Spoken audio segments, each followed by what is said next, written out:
Hello and welcome. I'm Geeta Mohan and you're watching India Today Global. The top story amid ongoing trade negotiations between US and India, External Affairs Minister Dr. Jaishankar met with his US counterpart, Secretary of State Marco Rubio, in Kuala Lumpur in Malaysia on the sidelines of the ASEAN summit. Issues ranging from bilateral relations to regional developments and global challenges were the topic between the two leaders. This also comes as Kuala Lumpur hosts the summit. The meet is also seen as important following Rubio's remark in which he said America's efforts to strengthen ties with Pakistan will not come at the cost of its deep historic and important friendship with India. Rubio said the ties with Pakistan is a part of a mature, pragmatic foreign policy. US President Donald Trump had attended the ASEAN summit before leaving for Japan. At the summit, Trump oversaw the signing of an expanded ceasefire agreement between Thailand and Cambodia, which he called a peace deal. Trump, who is on a 5-day tour to 3 Asian countries, will also attend the Asia-Pacific Economic Cooperation Forum in South Korea's Gyeongju. As Trump continues his crucial visit to the Asian countries, he will also meet with Chinese President Xi Jinping in South Korea on the sidelines of APEC. This will be the first face-to-face meeting between the two leaders during Trump's second term in office. It also comes as tariff tensions escalated after China imposed export restrictions on ports. But amid the much-anticipated meeting between Xi and Trump, top Chinese and US economic officials agreed on the framework for a trade agreement. US Treasury Secretary Scott Bessent and Trade Representative Jamieson Greer met with Chinese Vice Premier He Lifeng and top trade negotiator Li Chenggang on the sidelines of the ASEAN summit in Kuala Lumpur for a fifth round of in-person discussions since May. Bessent also said China will delay its expanded licensing regime for rare earths by a year and re-examine it after 2 days of trade talks in Malaysia. So this was the fifth meeting that I've had with my Chinese counterpart, the Vice Premier, He Lifeng, and we covered a wide range of issues, and I think we've reached a substantial framework for the two leaders who will meet in Korea next Thursday.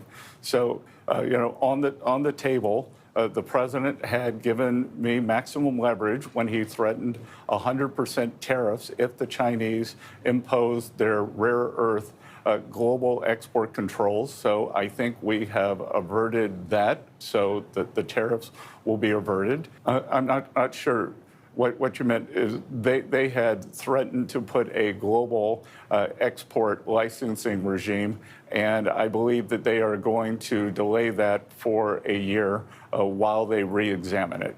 昨天以及今天，中美双方经贸团队。 There are numerous items on the agenda, including export controls on both sides, the issue of reciprocal tariffs going a step further for an extended period of time, the issue of fentanyl tariffs and cooperation on banning the production of fentanyl. Both sides engaged in constructive discussions on these matters. The stance taken by United States was firm, while China remained resolute in safeguarding its interests. 关税进一步更长时间展期问题。 And joining me from Washington, D.C. is my colleague Rohit Sharma. Rohit, important meeting amid trade talks, trade tensions between India and the United States of America. We'll talk about US and China later. But first, India and America and an assurance from Marco Rubio that it will not come at a cost of ties with India, America's ties with Pakistan.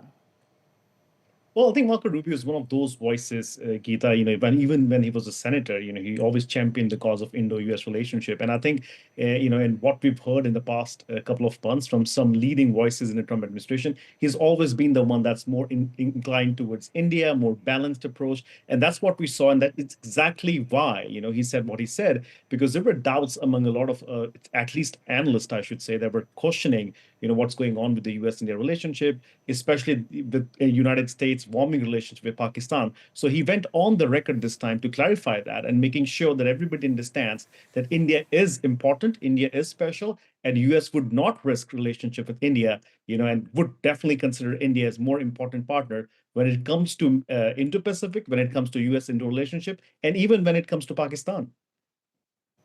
Right. Rohit, stay on with me. The other big story is US President Donald Trump has landed in Japan and has been received a royal welcome by Japan's Emperor Naruhito at the Imperial Palace. Now, wearing a gold tie and blue suit, Trump shook hands with Emperor Naruhito before the two posed for photographers and entered the palace. Trump is the first foreign leader to meet Naruhito after he came to the throne in the year 2019. The US president will meet Japan's newly elected Prime Minister Sanae Takaichi on Tuesday. Trump and Takaichi were due to meet at the nearby Akasaka Palace, the same venue that Trump met the late Shinzo Abe 6 years ago. Trump will conclude the Asia trip in a summit with Chinese President Xi Jinping on Thursday in South Korea. Rohit, if I could come back to you, the other very big important meeting is the Xi Jinping-Donald Trump meeting. Should there be a forward movement on trade, it could certainly look like a lot of trouble for India. Well, honestly, if again, there has been it's been going hot and cold between the Chinese and the Americans. 10 days ago, or not even 10 days ago, last week, President Trump had come and said he was going to impose 125% more tariffs or 100% tariffs. Lost track of it.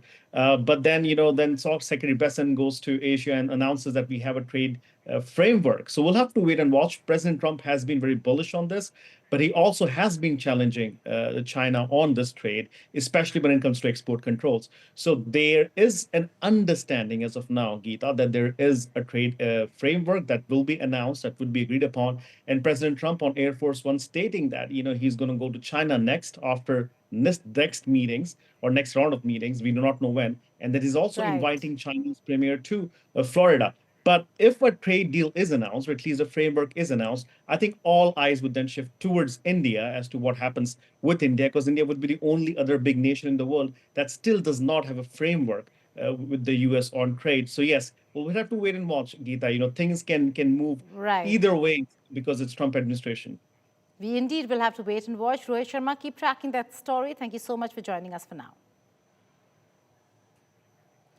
Now, a horrifying case of racial violence has emerged in London, where an Indian origin woman was allegedly raped. According to preliminary details, the victim is a 20-year-old Indian woman. The suspect was captured on CCTV shortly after the assault. Police received a call from passers-by who reported a woman in distress on the street. West Midlands Police said the incident took place in Walsall and is being treated as a racially aggravated attack. Investigators have released CCTV footage of the suspect and described it as an appalling assault on a young woman, assuring that every effort is being made to bring the culprit to justice. The incident adds to the growing concern over racially motivated crimes in London.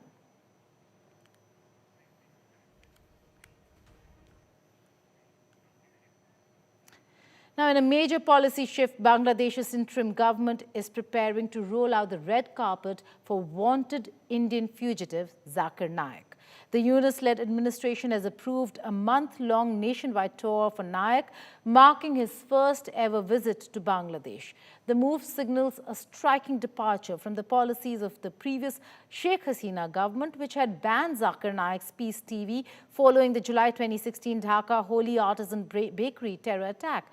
Remember, Naik fled India within hours of the attack after one of the attackers told Bangladeshi investigators that he had been influenced by Naik's preachings through his YouTube channel. And joining us for more on this is my colleague Pranay Upadhyay. Pranay, serious shift when it comes to our immediate neighbor Bangladesh. For India, this should really ring alarm bells. Absolutely, Geeta. There is no doubt about it. But if you see incrementally, we can see a shift in Bangladesh's policy as far as the radical elements are concerned. We have seen the radical elements protesting against ISKCON, or there is a patronage for elements like Zakir Naik and likes of him in Bangladesh, and that to be done by a liberal face like Muhammad Yunus. So definitely, Muhammad Yunus might be a face, but actually Bangladesh is being controlled by such such elements only. And Zakir Naik, a controversial figure, India's wanted, and not only that, he was one of the accused, one of the prime suspect, because his role was attributed and came up during the investigation of the Bangladeshi investigators of the Holy Artisan Bakery case. You and I, we were there in Bangladesh when this incident happened in July 2026, and after that, the kind of sentiment was there in Bangladesh, and thereafter, Zakir Naik, as you rightly pointed it out, that he fled India within the hours of this Holy Artisan Bakery case, terror attack of Bangladesh.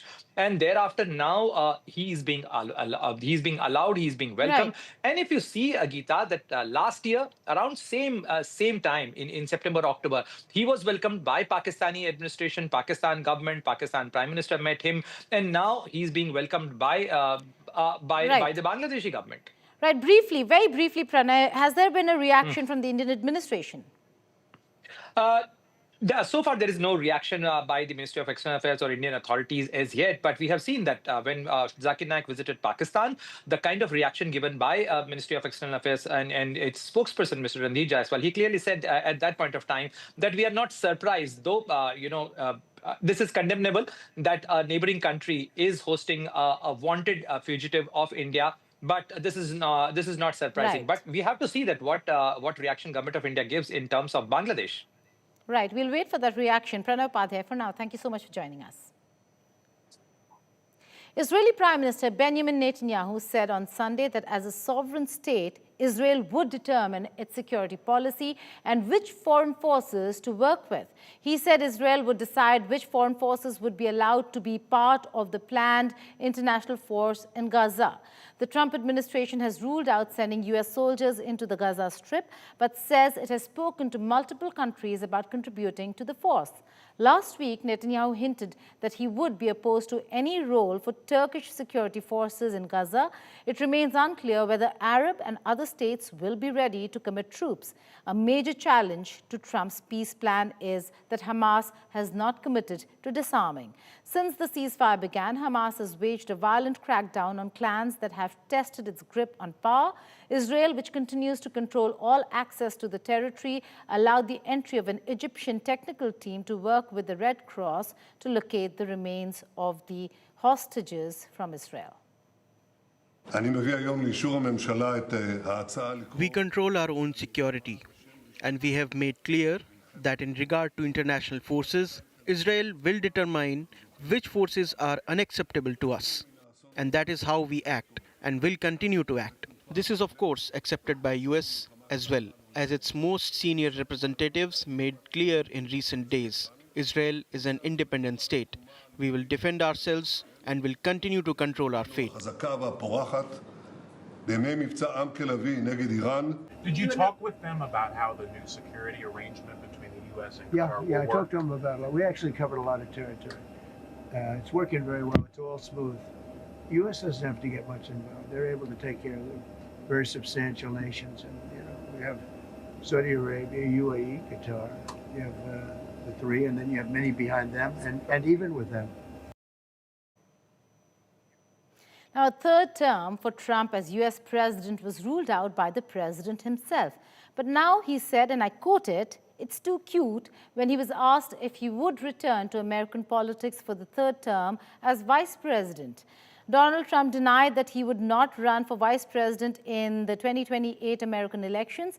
The US Constitution limits presidents to 2 terms, and Trump began his second term in January. But many of the president's supporters suggested that one way he could return to US politics is to run for the post of vice president.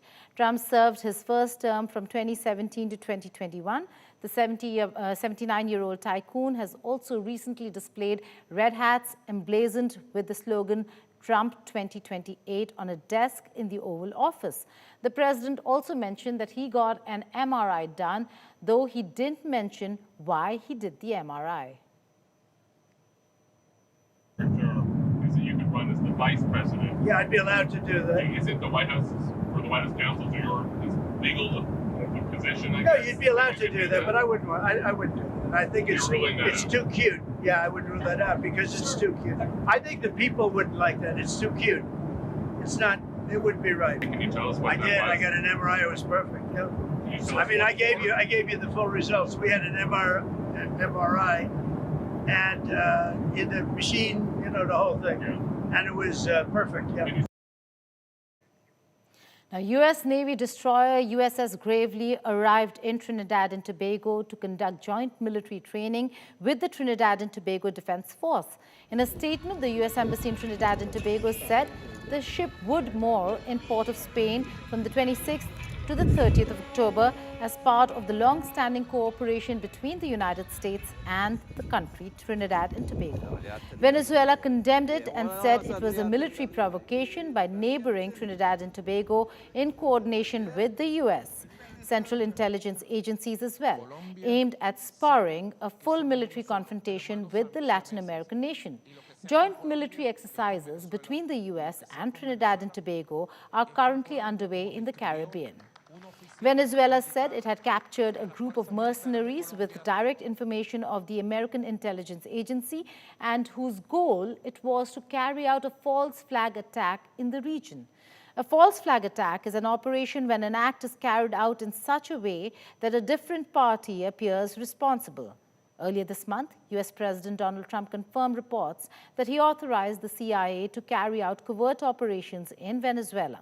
Venezuelan President Nicolas Maduro has levied accusations of false flag attacks before, including a plan to plant explosives in the U.S. Embassy in Caracas in early October. Trump has carried out a number of strikes on boats in the Caribbean and Pacific that the administration claims are trafficking drugs.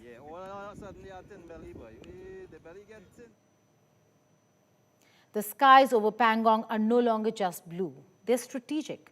Beneath Tibet's calm, China is quietly building a new air defense fortress with hidden HQ-series missiles and radar domes, even as India and China flights resume after 5 years. On Statecraft today, we argue, is this détente or domination disguised as diplomacy?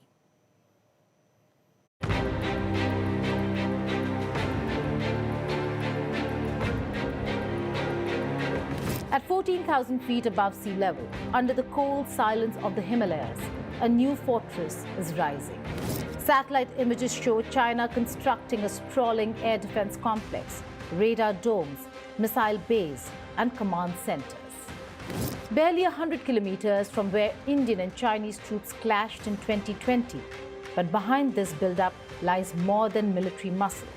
It's unfolding at a moment when India and China are reopening trade routes, restoring flights, and even shaking hands in diplomatic halls. So what does this latest construction really signal? Renewed defense or renewed distrust? Hello and welcome. You're watching Statecraft with me, Geeta Mohan.